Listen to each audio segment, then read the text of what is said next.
Gravity यानी गुरुत्व।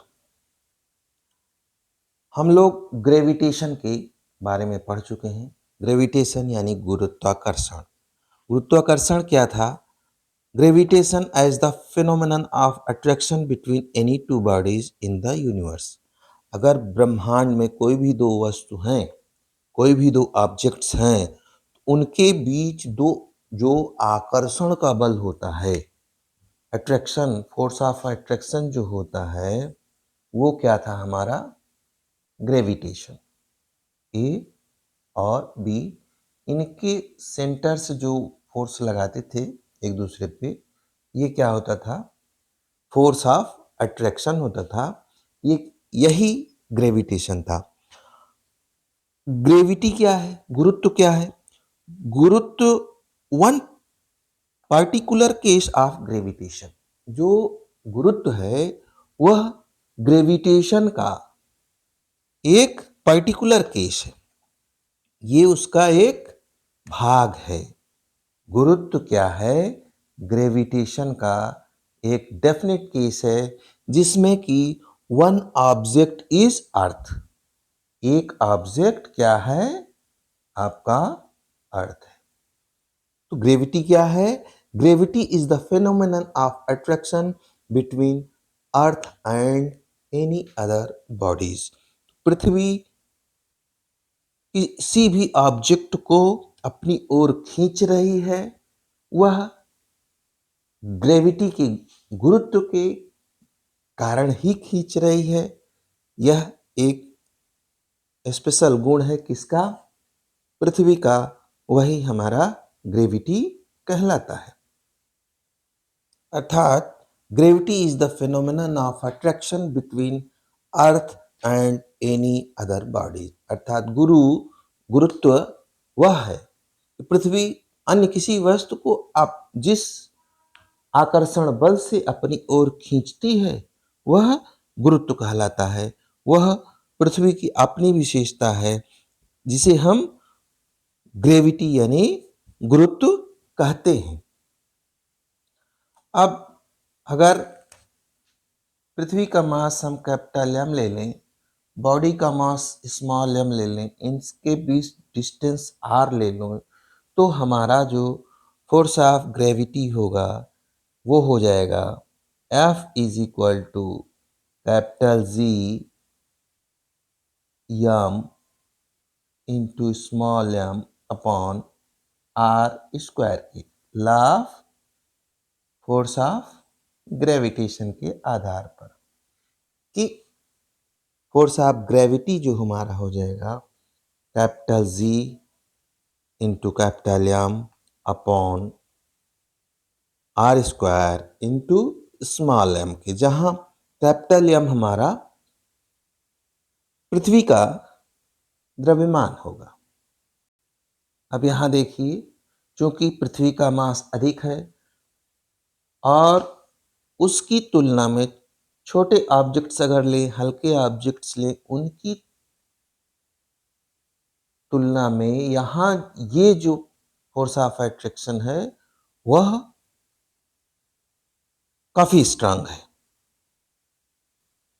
अब देखिए, फ्री फॉल, फ्री मतलब चारों तरफ से मुक्त हो, गिर रहा है। Concept of acceleration due to gravity. अगर कोई वस्तु स्वतंत्र रूप से गिर रही है तो एक्सीलरेशन किसके द्वारा? ग्रेविटी के द्वारा हमको इसके कंसेप्ट को समझना है। तो चूंकि ग्रेविटेशनल फोर्स होता है, उसके आधार पर जहां अर्थ आए वहां ग्रेविटी होता है। यह ग्रेविटी केवल और केवल किसी ऑब्जेक्ट पर जब कार्य करेगी और कोई फोर्स नहीं लग रहा है, तो ऐसे कंडीशन में क्या कहा जाएगा? कि फ्री फॉल। वह फ्री फॉल कहा जाएगा। क्यों? क्योंकि पृथ्वी जो है हर वस्तु को अपनी ओर खींचती है। Therefore every objects when free falls towards the earth. जब वह किसी और बल से नहीं बधी हुई है तो वो सीधे पृथ्वी पर गिर जाएगी। All objects falling towards earth under the action of gravitational force of earth alone are said to be in free fall। तो यही आपका फ्री फॉल कहलाता है। अब हम लोग देखते हैं कि फ्री फॉल में होता क्या है। जैसे कोई बॉल लीजिए, ऊपर से अगर इसको हम छोड़ दे रहे हैं तो जब ये स्वतंत्र रूप से गिर रही है तो इसमें डायरेक्शन में कोई चेंज नहीं होगा, ये सीधे नीचे की ओर जाएगी। और चूंकि इस पर ग्रेविटेशनल फोर्स लग रहा है किसके द्वारा? अर्थ के द्वारा। तो मैग्नीट्यूड ऑफ वेलोसिटी ये जो है जीरो थी वेलोसिटी, फिर ये धीरे धीरे बढ़ेगी और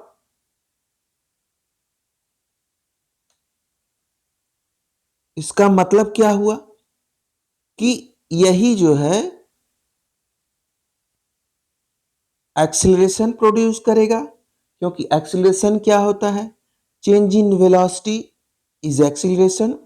तो acceleration due to gravity as the acceleration produced in a body in free fall due to the gravitational force of earth on body. इसका मतलब क्या हुआ? एक्सीलरेशन ड्यू टू ग्रेविटी, जो ग्रेविटी के द्वारा एक्सीलरेशन प्रोड्यूस हो रहा है वो फ्री फॉल के दौरान gravitational force of earth on body. तो जो ग्रेविटेशनल फोर्स पृथ्वी के द्वारा बॉडी पर लग रहा है वो उसके आधार पर ये है। यहां यह जो बॉडी का ऑब्जेक्ट का मास है वो लगभग नगण्य रहता है। इसीलिए गैलीलियो ने ये सिद्ध भी किया था कि acceleration of objects falling towards earth does not depends upon their masses. अर्थात जब हम विभिन्न भार की वस्तुओं को ऊपर से नीचे गिराते हैं तो वो मास जो गिरा रहे हैं उस पर डिपेंड नहीं करता है। गैलीलियो ने क्या किया? इटली की मीनार से, पीसा की मीनार से पत्थर विभिन्न वेट के गिराए, विभिन्न मासेज के, और वो सभी लगभग एक ही समय पर पृथ्वी पर आकर गिरते हैं।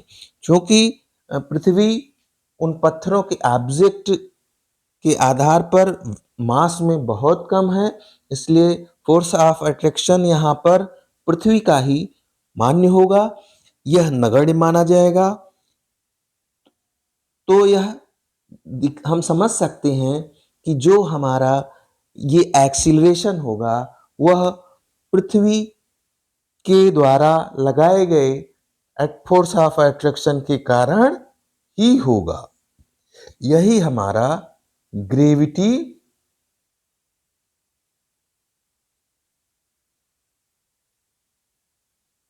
फोर्स कहलाता है और फ्री फॉल में यह कंसेप्ट कार्य करता है कि यहाँ ऑब्जेक्ट्स के मास नगण्य माने जाते हैं